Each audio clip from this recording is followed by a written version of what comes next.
बजरंग दल का कार्यकर्ता है, वो भी किसी के घर का बेटा होगा, तो आप लोग एक बात बताइए कि वो अपनी ही जान पर खेलकर अगर हमारे समाज की बहन बेटियों की रक्षा कर रहा है, तो क्या उसको हमारे समाज की चिंता नहीं होगी? उसको हमारे समाज की चिंता बिल्कुल होगी। परंतु उसके बावजूद भी आज तक हज़ारों केसेस ऐसे आए हैं जिसमें हमारे कार्यकर्ता पर केस कर दिए गए हैं, क्योंकि वो कानून अपने हाथ में ले लेते हैं।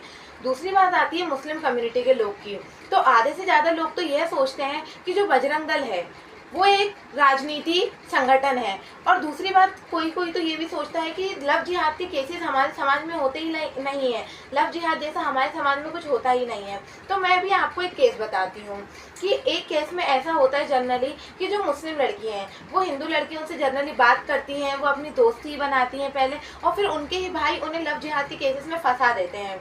तो आज तक केवल हमारे मध्य प्रदेश में ही 283 केस 2020 से 2025 के बीच में हुए हैं। ये बहुत ही ज़्यादा हाई संख्या है जो आप लोग सोच भी नहीं सकते हैं। ये हमारे विधानसभा में तक रजिस्टर है। तो अगर दोनों घरों के लोग अपने अपने समाज में सुधार करने का सोचें, परिवर्तन करने का सोचें, पहली बात तो आज तक मुस्लिम कम्युनिटी के लोग में ये बिल्कुल भी नहीं सोचा है कि हम अपने नौजवानों को इस टॉपिक पर शिक्षा दें या उनमें सुधार करें।